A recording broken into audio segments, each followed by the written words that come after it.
اس سے پہلے سورہ بقرہ کی مختلف آیات کا خلاصہ پیش کیا گیا۔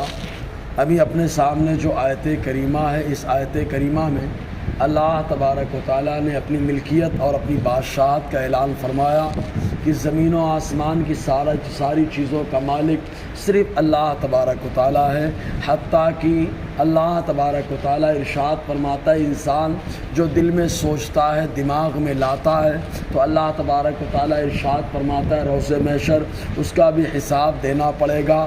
چنانچہ جیسے یہ آیت کریمہ نازل ہوئی، فوراً صحابہ کرام کی ایک جماعت حضور صلی اللہ علیہ وسلم کی بارگاہ میں آئی اور آ کر کے اس جماعت نے عرض کیا، اللہ کے نبی صلی اللہ علیہ وسلم، بہت سارے خدشات اور بہت ساری باتیں ہمارے دلوں اور دماغ میں آتی ہیں، اگر ہر بات کا حساب ہونے لگے گا تو ہم لوگ اس پہ جو ہے طاقت نہیں رکھتے ہیں۔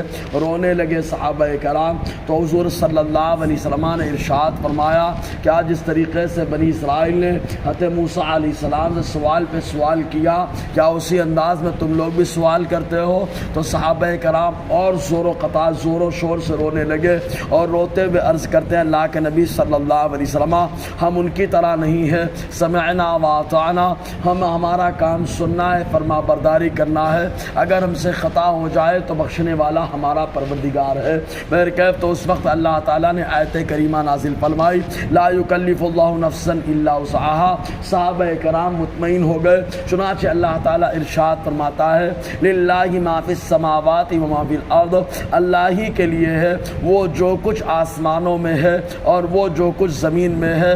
جو کچھ آسمان میں ہے، چاہے وہ سطح آسمان اور آسمانوں کے درمیان جو بھی چیز ہے، سب کا مالک اللہ تبارک و تعالیٰ ہے، چاہے وہ فرشتے ہوں، چاہے انبیاء کرام کی ذات ہو، اور چاہے اللہ تبارک و تعالیٰ کی اور مخلوقات ہو، سب کا مالک اللہ تبارک و تعالیٰ ہے۔ اور زمین کے اندر جو کچھ موجود ہے، سب کا مالک اللہ تبارک و تعالیٰ ہے۔ اب آپ دیکھیں اللہ تبارک و تعالیٰ مالک ہے، کیا اس کی قدرت کی نشانی اور ایجاد کی جو زبردست مظہر یہ ہے کہ آدمی بیج کو ڈالتا ہے، بیج جو ہے زمین میں جانے کے بعد اس کو سڑ جانا چاہیے، گل جانا چاہیے، لیکن اسی بیج سے اللہ تبارک و تعالیٰ پودا نکالتا ہے۔ کبھی کبھی اسی بیج سے اللہ تعالیٰ پھل بھی پیدا فرماتا ہے، کیونکہ کچھ پھل ایسے ہوتے ہیں جن کا چہرہ جو ہے اوپر آنے کے بعد زمین سے اوپر آتا ہے، پودا تب نکلتا ہے، اور کچھ پھل ایسے ہوتے ہیں جو زمین کے اندر اپنا چہرہ رکھتے ہیں۔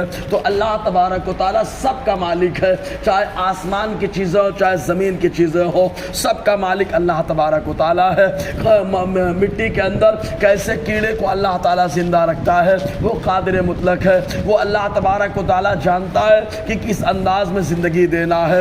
وَإِن تُبْدُوا مَا فِي أَنفُسِكُمْ أَوْ تُخْفُوهُ يُحَاسِبْكُم بِهِ اللَّهُ، اور اگر تم ظاہر کرو وہ جو تمہارے دل میں ہے، اور تخفو یا جو پوشیدہ رکھو، اللہ تبارک و تعالیٰ تم سے اس کا حساب لے گا۔ صحابہ کرام نے سنا، ایک دم زار و قطار رونے لگے۔ معاملہ یہ ہے کہ ہر بات کا آدمی حساب نہیں دے سکتا، بہت ساری چیزیں آدمی کے دماغ اور خیال میں آتی ہے اور آنے کے بعد چلی جاتی ہے، لیکن آدمی اس پر قابو نہیں رکھتا ہے، تو بہت سارے معاملات ہوتے ہیں۔ ہر معاملے کا اگر حساب ہونے لگے تو آدمی مصیبت میں پڑ جائے۔ تو اللہ تعالیٰ نے آگے کی آیت جو ہے لا یکلف اللہ نفسا الا وسعها، اس میں ترمیم فرمائی اور اس آیت کا حکم منسوخ فرما دیا۔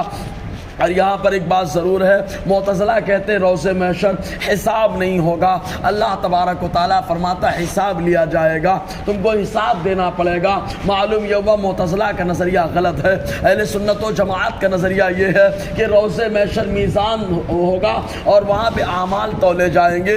یہ اور بات ہے کہ اللہ تبارک و تعالیٰ اس بات پر قادر ہے کہ کبھی کبھی عمل کو مجسم کر دے، جسم والا کر دے، اور اللہ تبارک و تعالیٰ اس بات پر بھی قادر ہے کہ بہت سارے اعراض ہے اور اعراض کو ماپنے کا اللہ نے آلہ عطا فرما دیا۔ جیسے انسان کے بدن میں جب بخار ہوتا ہے تو بخار الگ سے نہیں آتا، بدنی میں رہتا ہے، لیکن اس کے ماپنے کا آلہ اللہ تعالیٰ نے عطا فرما دیا۔ جیسے تھرمامیٹر آدمی منہ میں لگاتا ہے، فوراً معلوم ہو جاتا ہے کتنے پاور اور کتنا جو ہے کتنے درجے بخار ہے۔ بہرکیف تو اللہ تعالیٰ قادر ہے۔ تو رب فرماتا یحاسبکم بہ اللہ، اس کا تم سے اللہ حساب لے گا۔ فیغفر لمن یشاء، جسے چاہے چاہے گا اسے بخش دے، یہ اللہ تعالیٰ کا کرم۔ وَيُعَذِّبُ مَن يَشَاءُ، اور جسے چاہے اللہ تعالیٰ عذاب دے، یہ اللہ تبارک و تعالیٰ کا عدل ہے۔